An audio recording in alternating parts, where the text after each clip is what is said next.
All right, moving on to Jurassic Park 2, The Lost World, or The Lost World Jurassic Park. I don't know why it isn't just called Part 2 under there, but whatever.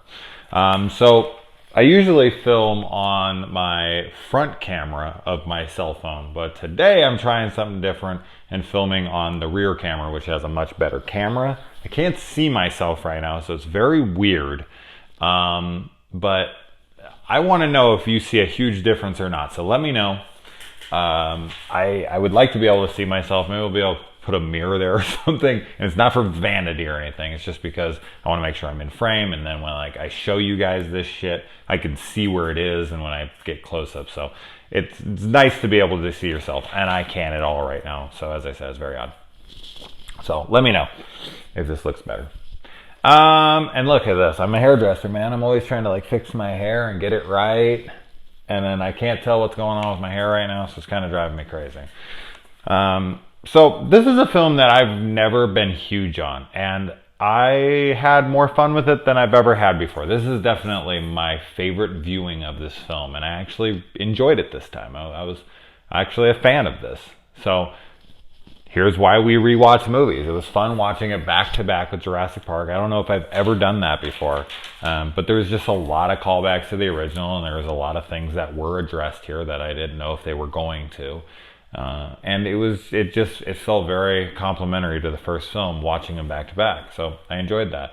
The lysine question that I had in my previous review, I was talking about how they made him lysine deficient, and were they going to address that in here? And they absolutely did.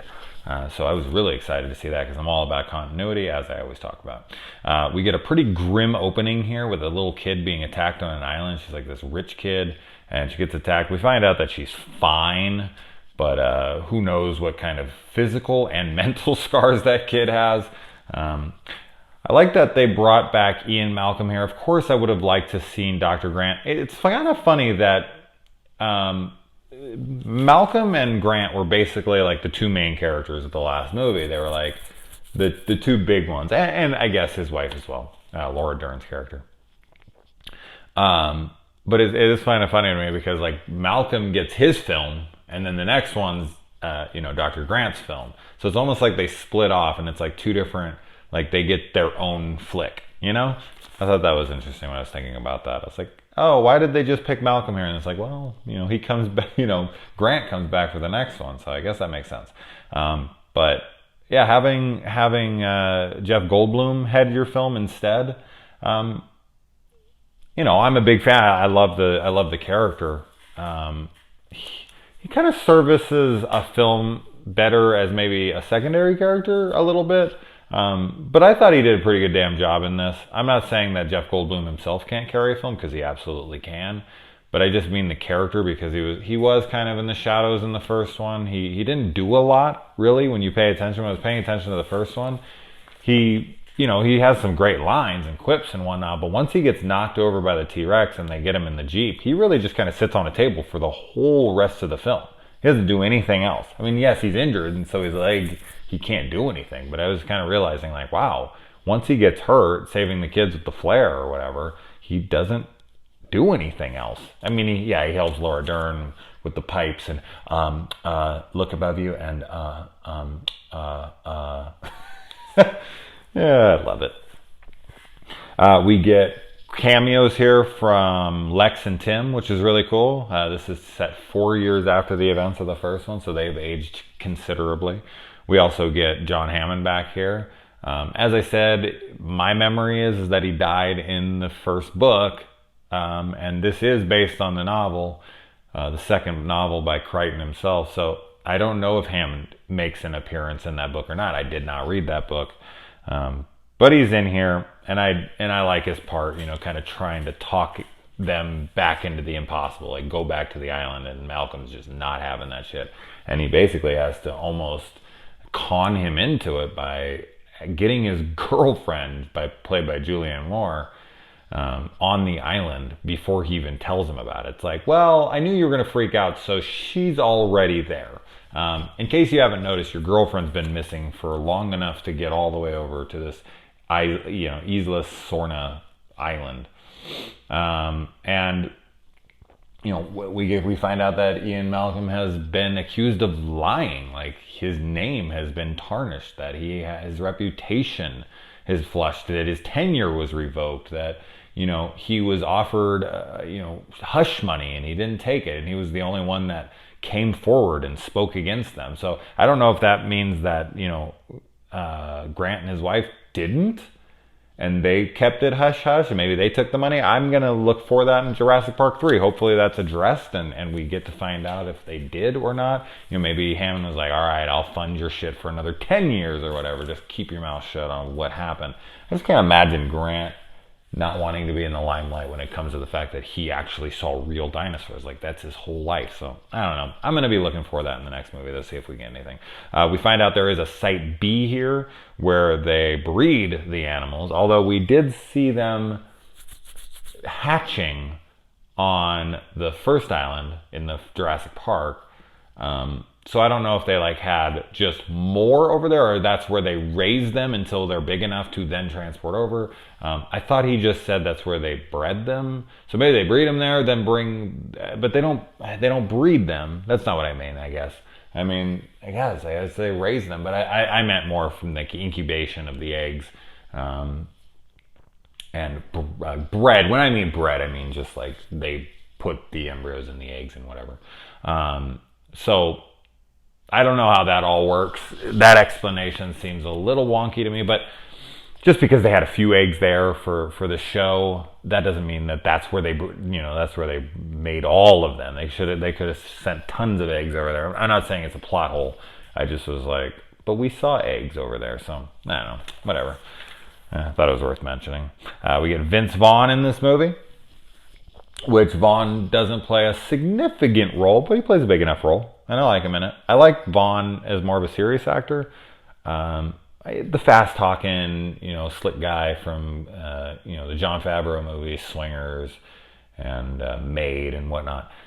And then, of course, all the other damn movies he made after he became the real fast-talking, funny guy. I prefer him in his more serious roles. He's been, Return to Paradise, and even though I think the Psycho movie is absolutely pointless and is one of the dumbest fucking remakes of all time, I still think he's a very good Norman Bates. It's just a pointless remake. So it's almost like his performance gets forgotten in that movie because the movie is so fucking dumb. I'm sorry. I don't understand the point of remaking it word for word, but that's not what we're here to talk about. Let's stay on track. We find out that Malcolm has a black daughter, and not just like a half white, half black daughter. They even make a joke about it. Vince Vaughn's character is like, you see any resemblance? And the guy's like, sure. So I don't know what that is. I don't know if she's adopted or I don't know, because that chick is black. That's not half. No way. I'm sorry, no way. So I'm not sure what the hell there is going on there. And I'd like to know how they got the cars on the island, because that guy on the boat wouldn't even take them anywhere near the island. He said, no, those are the cinco muertes or whatever, the 5 deaths.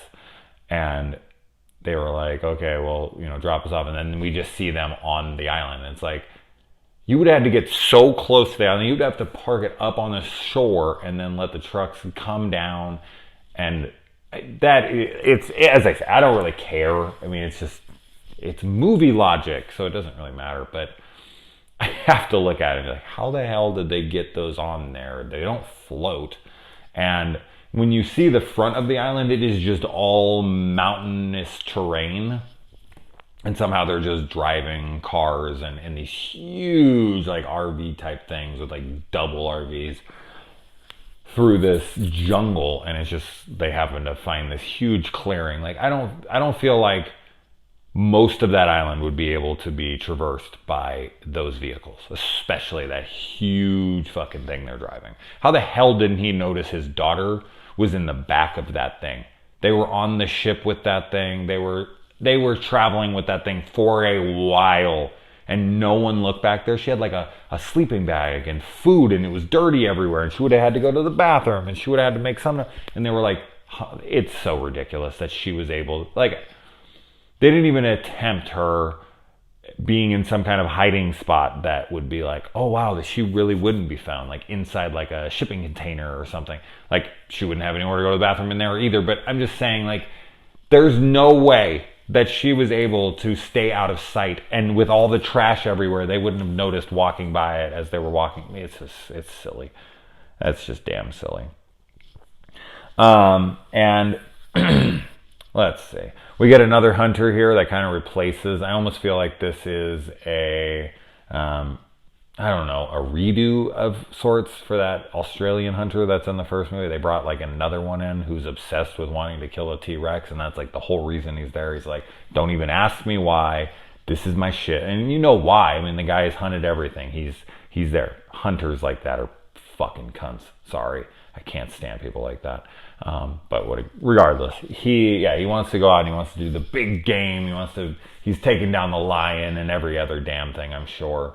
And now he's got to, this is the most dangerous predator on earth. He's got to take this thing down. And he does. And I like that he's like upset about it when he does, because he wanted to kill him. And Vince Vaughn's character is like that Greenpeace, assassin. They go out and they wreck the bulldozers so they can't knock over trees and all that. That's at least what I, got from that, because they said, when they see all those troops down there taking the dinosaurs, and Vince Vaughn's like, they sent me, like I'm the backup plan. So he just kind of wreaks havoc on them. But yeah, he takes that guy's bullets, and then when he shoots the thing down, even though he tranquilizes it, he would have probably killed it if he had the real bullets. He's just bummed. He's like, I didn't want to knock it out. I didn't want to put it to sleep. I wanted to kill it. And it's like, Jesus Christ, man. What are you going to do? Hang a T-Rex fucking skull up on your wall? Man, you better have some damn good anchors for that one. Anyway. Yeah, they want to build the Jurassic Park on the mainland. I mean, that makes the most sense financially. I mean, that's always been one of my questions from the first film, was like, how the hell, like, you'd have to take a cruise out there, I guess. And it just didn't seem feasible. But I guess, yeah, but with just there being like 4 seats in that car for each thing, and I just can't see it being feasible. Like, I just can't see it working. But it makes sense that they'd want to keep on an island in case something happened. They would be contained. There would be water all around. So yeah, I don't know. Like, them making it in San Diego and wanting to draw people in for that. And just having one of each, I'm sure, and then keeping like a stock of them on their island, let them roam free, and then just come and pluck one here and there as they die and they need to replace them, like a Shamu or something. Ugh, I hate San Diego. I hate that they do that to animals. I hate SeaWorld. All right. Not here to fucking preach, though. We get a little baby T-Rex in here, which has reminded me of Chomper from the Land Before Time sequels. I was a big Land Before Time fan as a kid, especially the first one. Sharp Tooth! I used to have freaking Littlefoot and Petrie and Ducky and Spike, and Sarah had all the plushes that were at Sears when I was a kid. Oh, I'm so bummed I don't have those anymore. I gave them to an ex-girlfriend. One of the dumbest decisions I ever made. But yeah, I love that movie. You Can Smell Me? I love that movie. Freaking Ducky. Hilarious character. Let's see. Where the hell am I? I'm talking about the Land Before Time when I should be talking about the Lost World. But yeah, Chomper just got my mind running. They take a little injured baby T-Rex. He has a little fracture, and then the parents come after him. The practicals in this, when there are practicals, yes, the CGI is dated, but all the practical stuff is incredible. Holy shit, is it incredible. I love that there's 2 T-Rexes, like a mom and a dad, and they're coming for their baby. And that dude that helps them, the guy that's in the they get in the big long Winnebago type thing, and it's like falling over the cliff. And that dude that's out there, he's up in that like Heidi thing. He comes down, he gets in a car, and he hankers him in, and he pulls it back. And even though these 2 T-Rexes are attacking him from both sides and biting this and that, he like gets down, he's still like gunning the thing, and he's trying everything he possibly can to help them. and then he gets chomped by one, and the other one grabs, and they rip him in half and just like throw him all around. So yeah, I feel like that guy's the unsung hero of this movie, because wasn't for him, they would not have survived. So he gave his life for them for sure. And her falling and laying on the broken glass. I feel like that collapsing car sequence goes on just a little too long. I mean, I want to say it's like I want to say it's almost 10 minutes of the movie. It seriously felt like a long time. And that might just be fatigue, because it's just so much going on and it's all in one central location. It just kind of feels like, all right, we're in this. She falls on the glass and they're kind of coming down, and then they're hanging, and then the guy's trying to pull it back. Yes, it's fun for sure. I wasn't bored by it, but I just felt like it could have been tightened up just a little bit. It just felt a little long. But overall, it's a really fun scene. She falls on the glass and it's like cracking as she's trying to move. We've seen it in a ton of movies. I think they did it in like I Still Know What You Did Last Summer, right? And I think they did it in Don't Breathe, and they've done it in a bunch of friggin' movies. You've seen the glass breaking under people, and I probably could name another fucking 5 if I sat here and thought long enough about it. But yeah, the depths below that she was gonna fall, and then the satellite falls and breaks it, and he grabs her, and he grabs the lucky pack. The lucky pack comes into play like 3 times in this movie. They keep mentioning it. And, it's cute. It's yet again, I mean, this movie has tons of stuff like the first one. You're just kind of like rolling your eyes like, yeah, okay. But it's fun, so it doesn't really matter. Oh man, the T-Rex, when it comes in the tent, it's just sniffing around them, and it like comes up and it has its over its head, and it's like a blindfold over, and he's like throws it off and runs after them. We even get Peter Stormare.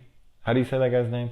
The crazy Russian astronaut from Armageddon. He's in freaking Fargo. He's in every damn thing. Gone in 60 Seconds. He's in Gone in 60 Seconds, right? Maybe I'm confusing him with Vinnie Jones in that one. But I'm not going to confuse anything anymore. I think he's in that one. Pretty sure he's in that one. But yeah, he's in friggin' everything. He gets obliterated by tons and tons and tons of little dinosaurs. That would suck, man. I would almost rather just get chomped by a freaking T-Rex. Just one bite crunches me in half. It would suck. It would be horrible, of course. It's not preferred death here by any means, but being just nibbled to death by like 100 at once would just be like pain all over your body. A lot of cutaways, like they people fall behind. That's how they do a lot of the gore, a lot of the kills in this movie, like that. Chomps that guy and who's trying to run in the door at the end. He throws him behind the car and he chomps him right off his frame. Peter Stormare, his character, gets thrown behind this rock, and then we see the blood coming around. Then a guy gets pulled out of a waterfall, and then the blood comes down the waterfall, turning the waterfall to blood. Love that shot. Awesome stuff there. So it's just kind of a clever way to get around showing the gore so that you can get away from an R rating, but still kind of showing it to us and letting our minds fill in the blanks and kind of just putting the gore there anyway. So I really like how all that's handled. I mean, I'm fine with the R. I would have been fine if this was a straight up like NC-17 full on carnage. I wish that they could do something like that. The closest thing we have is that fucking like Carnosaur movie. They made 3 of those damn things. I'd like to find all 3 of those and watch those. That'd be fun. Do like a little prelude here to the Jurassic Park series, because that was a total like rip off in the time trying to be Jurassic Park. Anyone ever see those Carnosaur movies? I used to have the first one, I think, somewhere. I have that movie. Yeah, it's right here. There we go. Isn't it like Diane Ladd? Holy shit. Anyone have the other 2? I gotta try to look and see. Okay, let's not talk about Carnosaur. I get so off track sometimes, I swear to God. All right, I'm running all over the place. Hide behind the waterfall. I feel like that, as I said, I didn't read the second book, so I don't know if this happens in here, but I remember, correct me if I'm wrong, it's 20 years ago at least, but I remember a lot of the book, like Grant and the kids were like hiding behind a waterfall. Am I wrong on that? And if I'm right, then I feel like this is a nod to that, if that isn't in the book for Lost World. So I'm taking a lot of leaps of faith here, and going off of a very, very hazy memory. Anybody? Help me out! Raptors in the tall grass. That was a really cool scene. They're all like converging, like doing the fucking Mighty Ducks V. Let's do the flying V. Mighty Ducks 4, Gordon Bombay's Revenge. So brother, my brother always says that. That's a little nod to that's a little wink to my brother Nathan there. I don't talk about him enough on here. And the Raptors killing so many people, I don't know. It almost feels like, yes, they're territorial, so they're kind of protecting their land, but they're also meat eaters, and they know that resources are going to be scarce. They're smart. They're really smart. They know that they need to kind of kill what you need to eat, but they're just killing everything in sight, and it just feels like they like to kill, that they're actually getting off on it, which, I mean, if they are that intelligent, it's possible, but most animals don't kill for fun. They kill for necessity. They kill for food. They kill for, protection. They kill for... But as I said, they're territorial, so I'm not saying it's completely outside of the realms of possibilities. I'm just saying that, would they really kill every single one of those, or would they sit there and they'd chomp them and they'd eat them while they were still alive? Because that's what Grant says in the first one. Like, they claw you open, slit open your belly, whatever, and they eat you while you're still alive. So shouldn't they be eating them? Or are they going to come back and eat them later? Like a little to-go box? Keep them in their little Raptor fridge? The gymnast thing, I don't know. I felt like it was the whole fucking movie's over the top, so to say anything's over the top is kind of silly. But the old gymnast thing, the way it was done, I feel like she did too many spins and everything. Like, I would have been fine her like spinning around the bar. We didn't need to see her doing like her whole routine warming up. It just is so unnecessary and makes the scene seem ridiculous, in which she could have just like kind of sat up there and twisted around once and then hit the thing out the window. And then he could have been like, they kicked you off the team. Like, as I said, she didn't need to go this way and back this way when there was no raptor to be found. She was just up there fucking around. Like, hey, by the way, I'm just going to kind of like, run through my routine really quick and then kick a raptor out the window. She could have just done one quick turn and then kicked her, and it would have been a kick-ass scene, or a kick raptor scene. But I don't know. It felt hokey because she did her routine beforehand. Anyone with me on that? I know my subscriber, Ray Robinson, says this is his favorite of the Jurassic Park series, which I don't think I've ever heard before. But I like unique opinions, so hell yeah, Ray. That's awesome. And on this rewatch, I can see why, I still prefer the first one for sure, but I had way more fun with it this time, so I could see why. Wasn't this like aired on national television before it was released in the theaters? It was like the first time anyone's ever done it. It was like a big event. They released it like a day or two before on like NBC or ABC or something. Am I right on that? I remember that as a kid, them throwing this on live, on some network television, and like everyone tuning in. I wonder what that did to the box office, if I'm remembering that correctly. So